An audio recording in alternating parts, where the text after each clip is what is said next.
Gaël Grunewald, bonjour, Boker Tov. Boker Tov, Daniel. Alors, l'actualité de cette matinée est extrêmement dense, avec beaucoup de disparitions. Nous parlions de la disparition d'Amos Oz, de Tzvika Levi, le père des Chayalim Bodedim, de Georges Loinger, le grand résistant juif de France, un des derniers grands résistants encore en vie, qui est mort à l'âge de 108 ans. Et d'une certaine manière, on pourrait se consoler avec les développements politiques, mais là, les développements politiques ne laisse pas le moindre répit et on peut dire qu'on a assisté hier soir à un véritable tremblement de terre, on peut parler de cela, ou un mini tremblement de terre, en particulier dans la droite israélienne, avec l'annonce faite hier par Naftali Bennett et Ayelet Shaked de quitter la direction du foyer juif et de créer une nouvelle formation qui s'appellera la droite nouvelle. Alors, Gaël Grunewald, vous êtes vous-même l'un des leaders du foyer juif. Vous êtes directeur général du département de la Hitiyashvut au sein de l'Organisation sioniste mondiale sous l'étiquette du foyer juif. Vous connaissez bien entendu les deux leaders que sont Bennett et Shaked. Expliquez-nous qu'est-ce qui s'est passé, pourquoi une telle démarche et aussi pourquoi finalement on a l'impression qu'au sein du foyer juif on n'est pas particulièrement choqué et on ne critique pas véritablement cette démarche. Oui, je crois que vous avez raison. Les plusieurs explications sont les suivantes. Premièrement, je crois que Naftali et Ayelet Shaked, pour différentes raisons, avaient du mal à rester au sein de la Beit Levi du foyer juif. Pourquoi ? Premièrement, pour des raisons de valeurs religieuses. C'est-à-dire qu'ils n'étaient pas à 100% identifiés. Ils avaient du mal à s'identifier à 100% par rapport aux valeurs de ce qu'on appelle le sionisme religieux. Je vais prendre un exemple. Jusqu'à la Beit Levi, le foyer religieux, est un parti qui, il y a 20 ans, 30 ans, avait fait tomber le gouvernement pour un problème du respect du Shabbat. Oui. Ce sont des valeurs qui sont importantes. C'était le gouvernement d'Yitzhak Rabin à l'époque. Exactement. Ce sont des valeurs, je suis sûr, qui sont importantes pour Naftali Bennett et pour Ayelet Shaked. Mais je crois qu'il faut faire une différence entre la vie privée de chacun et ce qu'on appelle le domaine public en Israël. C'est-à-dire que je ne crois pas que M. Bennett et Ayelet Shaked sont prêts à faire tomber un gouvernement pour un problème de Shabbat. Nous avons également le même problème pour ce qu'on appelle les différentes modes de famille existantes aujourd'hui en 2018. Là aussi, vous avez différents courants au sein du sionisme religieux, et je crois que Bennett et Shaked avaient du mal avec différents propos qui avaient été entendus par certains rabbins. Et donc ça, je dirais que c'est le premier étage, la première raison pour laquelle je crois que Naftali et Ayelet ont décidé de quitter le foyer juif. La seconde raison, c'est également ils voient autour d'eux des partis comme le parti de Yair Lapid, le parti de Yvette Lieberman, le parti de Moshe Kahlon et le futur parti de M. Benny Gantz. Ce sont 4 partis qui sont dirigés par une seule personne. C'est-à-dire qu'ils n'ont pas de structure. Ils n'ont pas de structure politique. Ils font ce qu'ils veulent. D'ailleurs, c'est le droit le plus absolu. Chacun choisit là où il veut, pour quel parti il va choisir. C'est une possibilité. Mais aujourd'hui, il y a uniquement 3 partis en Israël, le Parti travailliste, le Likoud et le foyer juif, qui ont des primaries, qui ont des primaires. Et je crois qu'à ce niveau-là également, ils avaient beaucoup de difficultés à pouvoir intégrer les personnes avec lesquelles ils étaient intéressés à travailler. Et je dirais que la troisième raison, c'est les difficultés qu'ils avaient avec la deuxième partie du foyer juif, qui s'appelle le parti de la Yichud HaLeumi. Du Yichud HaLeumi. Ils avaient du mal avec Eori Ariel et avec M. Bezalel Smotrich. Ils avaient du mal à voir comment on pouvait diriger ensemble ce parti. Alors ils ont fait leur choix.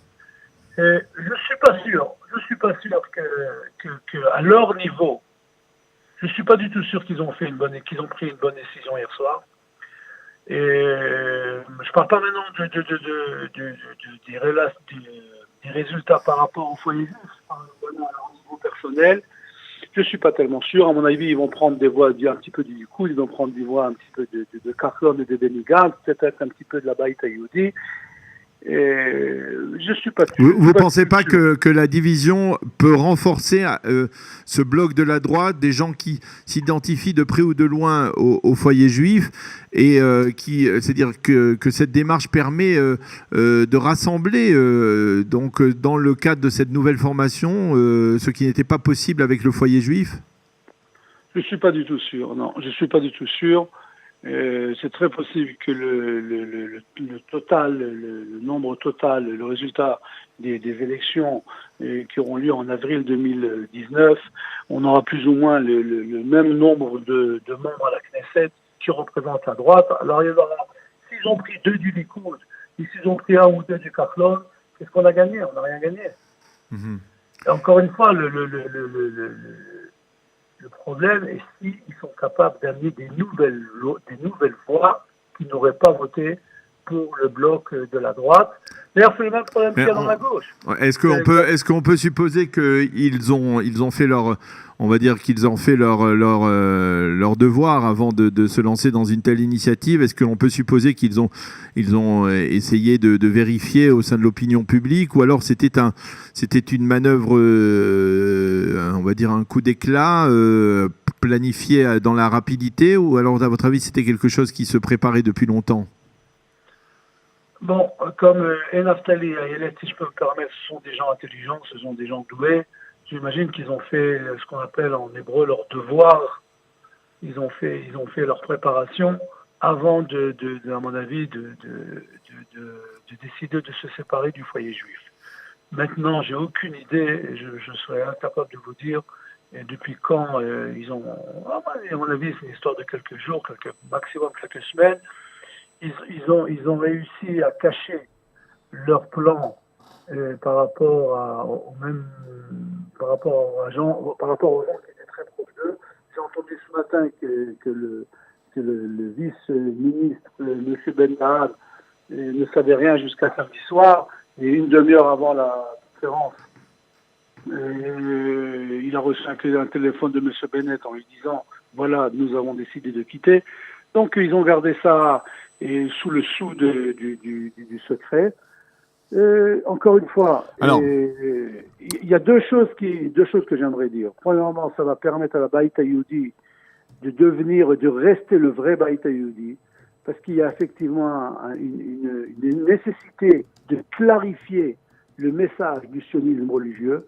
J'aimerais quand même rappeler à nos amis que le sionisme, depuis le premier congrès sioniste mondial en 1897, était fondé sur 3 valeurs politiques, celle du Parti socialiste, c'est-à-dire ce qu'on appelle le Parti travailliste, sur le modèle de M. Jabotinsky, qui était ce qu'on appelle le Parti révisionniste, et sur le sionisme religieux. Donc ce sont donc les trois socles. Ces 3 courants qui sont à l'origine du sionisme politique. Et si vous voulez, le sionisme religieux doit retrouver sa valeur d'un vrai sionisme religieux, et je dirais pas d'un Likoud numéro 2. Oui. Et il y avait beaucoup de gens qui, au sein de la Beit Hayoudi, disaient si c'est pour avoir un Likoud numéro 2, alors je préfère voter pour le Likoud numéro 1. Pour le Likoud numéro 1. Alors, il y a une information qui est parue il y a 1 heure à peine sur les ondes de la radio israélienne. Je ne sais pas si vous avez eu le temps de l'entendre, selon laquelle, eh bien, en fait, tout cela était une manœuvre qui allait permettre donc justement de collecter des voix à l'extérieur, on va dire, du noyau du foyer juif, mais qu'après les élections, eh bien, la formation de Naftali Bennett et de Shaked et le foyer juif allaient fusionner à nouveau et se présenter comme une seule et même formation dans le cadre de négociations pour la coalition, même à la Knesset. Est-ce que vous avez déjà entendu parler de ça? J'ai entendu cette nouvelle comme vous l'avez entendu. J'ai entendu également qu'elle n'a pas été acceptée par les gens du foyer juif. J'y crois pas beaucoup. C'est vrai qu'il n'y a pas c'est pas une grande bagarre entre Ayelet Shaked et Naftali Bennett qui ont quitté. c'est très possible qu'il y aura un travail commun qui sera effectué après les élections. Mais à mon avis, on va sur deux partis totalement différents.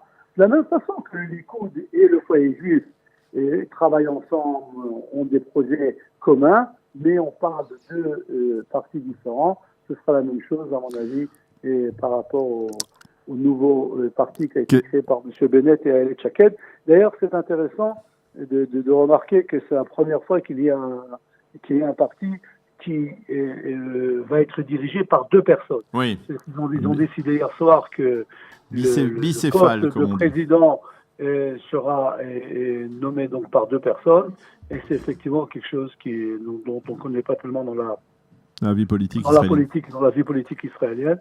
Et là, encore une fois, ça, à mon avis, c'est le résultat de la haute popularité de Madame Ayelet Shaked. Et donc, Bennett a décidé avec elle de diriger ce nouveau parti. Une dernière question. Qu'est-ce que vous répondez à ceux qui disent que finalement, la droite renouvelle ses erreurs de 1992 lorsqu'elle s'est présentée très fragilisée, très fracturée et qu'elle a perdu les élections qui ont été remportées à l'époque par Yitzhak Rabin et un prélude à Oslo. Est-ce que vous pensez qu'on risque de se retrouver après une telle démarche dans le même cas de figure, que cette démarche risque de priver la droite de continuer à gouverner? Donc, je crois que la droite va gagner. Mais les choses, c'est pas dans la poche. C'est pas du tout dans la poche. D'abord, tout le monde attend de savoir qu'est-ce qui va se passer avec M. Gantz. Les différentes parachiotes, comment on appelle ça en français? Les affaires judiciaires. Les différentes affaires qui touchent M. Netanyahou, le Premier ministre. Je crois que de façon générale, Israël va de plus en plus vers la droite, plus qu'elle était en 1992. Mais encore une fois, il va falloir travailler dur. Et tout le monde attend un petit peu pour savoir qu'est-ce qui va se passer avec le nouveau parti qui devrait se créer à la tête de M. Benny Gantz. Là aussi, c'est pas très clair. Est-ce que ça va être quelle sorte de droite, ou peut-être, comme le dit le Premier ministre Netanyahou, ça va être un nouveau parti de la gauche. C'est des choses qu'il va falloir un petit peu attendre. Et en tout cas, et je suis sûr que nos amis sont d'accord avec nous qu'on ne s'embête pas en Israël. Ah oui, on ne s'embête pas. Ça fait à peine 3 jours qu'on est en campagne électorale et vous voyez déjà, il y a plusieurs développements. Merci beaucoup Gaël Grunewald de nous avoir confié vos sentiments après cette démarche plutôt inattendue donc de Naftali Bennett et d'Ayelet Shaked de quitter le foyer juif et de créer une nouvelle formation de droite qui rassemblerait les religieux et laïcs. Merci d'avoir été avec nous. Je rappelle que vous êtes le directeur général du département de la Hitiyashvut au sein de l'organisation sioniste mondiale. Merci et bonne journée. Shavua Tov. Shavua Tov.